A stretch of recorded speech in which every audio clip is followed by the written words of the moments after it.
구속의 갈림길에 서 있는 윤석열 전 대통령 측은 특검이 무리하게 구속영장을 청구했다는 입장입니다. 하지만 윤 전 대통령이 검사 시절 주요 사건을 수사할 때마다 구속수사의 필요성을 강조해 왔는데요. 윤석열 검사의 기준으로 보면 이번 영장 청구가 무리한 것인지 팩트체크 알고 보니에서 손구민 기자가 따져보겠습니다.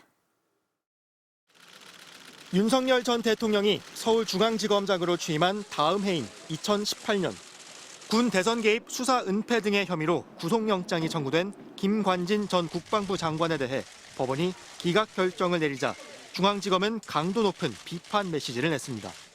영장 판사의 결정은 지극히 비상식적이고 사안의 진상을 전혀 이해하지 못한 결정으로 도저히 납득하기 어렵다는 거였습니다.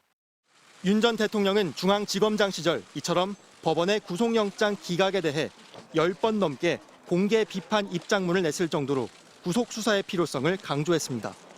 국정원 정치 개입 사건 수사 과정에선 사건 관계인이 구속영장 심사를 앞두고 스스로 목숨을 끊어 과잉 수사라는 비판이 나오기도 했습니다. 정작 윤 전 대통령은 대통령 후보 시절 수사 과정에서 숨지는 건 당사자의 탓이라고 잘라 말했습니다.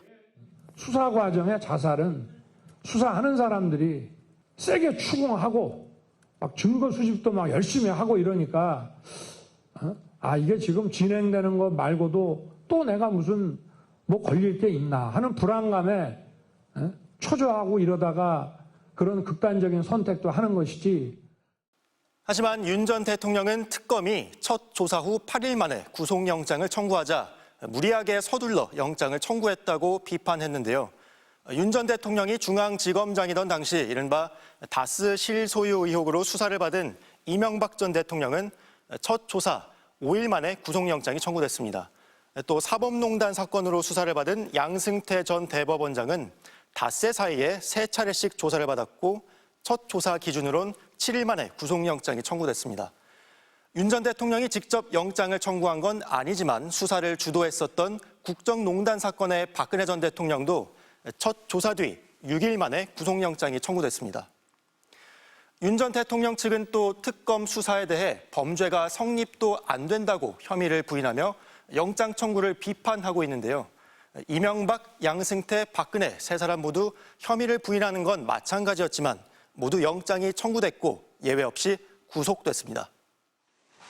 윤 전 대통령은 지난 4월 첫 내란 사건 재판 당시 수사 기록이 7만 쪽이라 정리도 안 되는데 이래가지고 재판이 되겠느냐고 주장하기도 했습니다. 하지만 윤석열 중앙지검장이 공소 유지한 이명박 전 대통령 사건의 수사 기록은 8만 쪽, 박근혜 전 대통령은 12만 쪽이었습니다. 알고 보니 손구민입니다.